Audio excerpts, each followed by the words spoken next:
Hello and welcome to week 2 of my Void Breach update videos. So before I get into the few things I want to show you guys today involving when it comes to level design and a new mechanic, or I should say rework mechanic, I just want to thank you guys so much for your support on last week's video. I read all the comments and I looked at all the likes, and thank you so much for all the support. I can't thank you guys enough. Like coming back into game design / development has been really fun, and just the support helps out so much, and it keeps me motivated and accountable. So let's keep it up. I appreciate it, y'all. But anyway, getting into things. Just as a quick introduction to those of you who might not have been here last week, Void Breach is a platformer / roguelike I've been working on that I had to put on hold for several months but now I'm back developing it, and I made a video last week if you want to go check it out. But now we are in week 2, and there are a few things I want to show you. But before we do that, I'll just get everyone up to speed on the mechanics of this game. So we got a character here. It's a third-person platformer. We got a jump, a double jump, crouch, and high jump from the crouch. And of course you could double jump from that as well. We have boost cylinders right here that make us go faster. We also have an air dash that, depending on how fast you're going, will affect the magnitude of that dash. So if you're not moving, the dash doesn't go very far. However, if you are moving faster, the dash does go a bit further. And when you hit the ground, something I didn't explain last time is that when you hit the ground while you're moving fast in the air, then your ground speed increases, signified by the Naruto run. And we have spikes that hurt the character. And we also have a slide. Now the slide and the crouch respectively can get us underneath obstacles such as this red stuff right here. Of course, you can't go underneath it without crouching, so I just demonstrated that. Then we go underneath, and we're safe. And there's also an invincibility timer. So we can stand on this for a little while and be invincible, but then the invincibility timer runs out, we'll take another hit. Something I also failed to demonstrate last time. And we also have these little speed pickups. Now with every speed pickup we pick up, our speed increases by 1, which isn't very noticeable until we pick up like a whole lot of them, which is why they're scattered around everywhere in these levels. The last thing we need to explain is the mobility reset, which, if we kick an enemy by using the X button,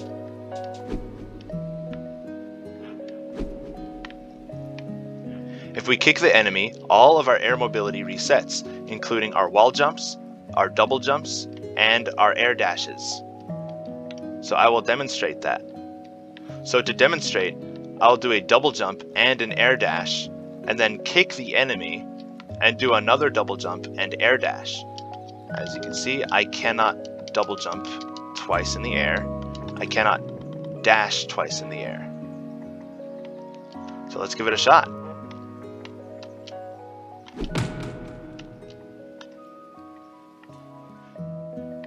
You might not have seen it, but I did dash right before I hit the enemy, and I was allowed to dash one more time along with double jumping. Alright, now on to the new stuff. Now before I play this section that I created, I want to run through it with you guys real fast. So the idea is that we can wall jump twice. Now I did a slight rework to the wall jump, which allows us to have a quantity of wall jumps rather than the ability to wall jump being true or false. I just prefer quantity. Quantity just makes more sense because this will allow us to make power-ups that increase our wall jumps by 1, or like maybe some sort of terrain or some sort of obstacle that decreases our wall jumps by 1, something like that. So the idea is we jump, wall jump, wall jump again because we have 2 wall jumps default, and we cannot jump off the same wall twice. That's what I should say. 2 wall jumps default, then we kick this enemy, and then we double jump, wall jump, and then kick this enemy onto this ramp, which should launch the enemy upwards. And then we land on this platform, and then I'll demonstrate something else right after that. But then we should be able to jump all the way here and boost up onto this platform. So this will demonstrate that the mobility reset gives us all of our double jumps back. So I'm going to demonstrate the double wall jump.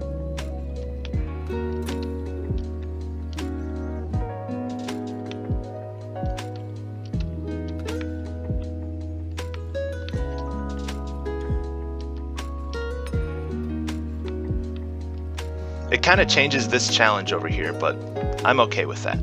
And without further ado, I'm going to demonstrate this section of the level.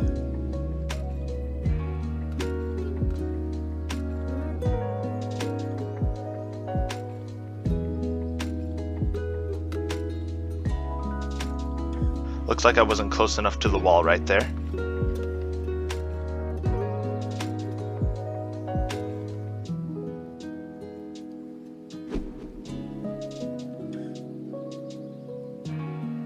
Nope.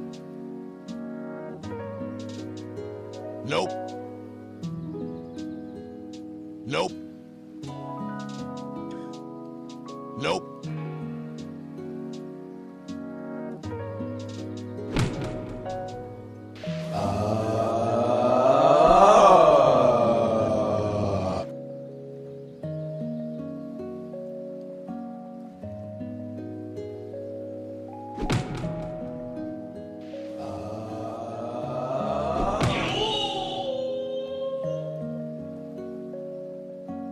Okay, cool. Looks like we finally got it. Now, what I wanted to demonstrate here is the fact that we can kick enemies in certain directions to do some more platforming. Now, with my own platforming, I can't jump far enough, even with my air dash at full speed, to make it that far. So I do need the enemy over there to get a mobility reset, like an extra jump and an extra air dash, so that I can make that platform over there, and then boost up onto that platform.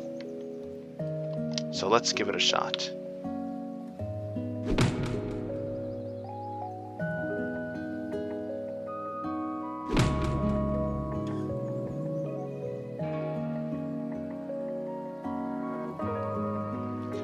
Alright, and it looks like we did it.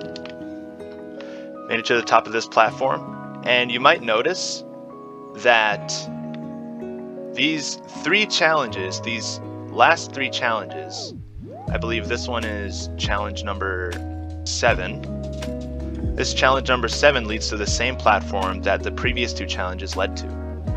And this is something I'm hoping to replicate when I actually design a full level of this game. One thing I want the player to be able to do is experiment and try different paths and see which one that they might be the best at. Or maybe, for example, speedrunners maybe try to figure out which path is genuinely the most efficient. But even then, for a casual player, that probably won't be the fastest route for them, because they might not be as, well, mechanically capable, if you will. But yeah, I just wanted to give diversity. One thing I want to exemplify in the next video is a 3-layer system when it comes to levels. For example, if the player were to not do so well on a challenge, then you don't instantly have to like restart that section, or you don't have to restart that challenge. They would just be on a, you go from level 3 to level 2, for example. Like you're from the top floor to the middle floor. And maybe if they do well enough, they can get back onto the top floor. But if they do worse, then they're on the ground floor. And if they do well enough, maybe they can make it back to the second floor, and so on and so forth. So that you're not instantly just with all these challenges, it's pretty much been that you have to start over each challenge if you fail at any point, which is why it took me pretty long to get this one, because you have to restart every time. What I want to do is not punish so severely for players not being able to platform so extremely precisely. We can give some leeway to people, because not everyone is going to be like amazing at the game first try. So we don't want them to we don't want the player to be discouraged from trying just because like they have to start over just over and over, and that does get frustrating. That is completely understandable. What I want to do is like make it fun for each type of player. So if you do fail at staying on the top level, then you could still be on the middle floor making your best run. But with that, once again, I appreciate all the support. Hopefully I'll be able to make another section of the level that that applies the 3-layer system, and hopefully I can maybe design a new mechanic while I'm at it, maybe a new pickup, new power-up, maybe a new terrain, new obstacle, but definitely at least one new section by next week. Thank you so much for watching. See you next week.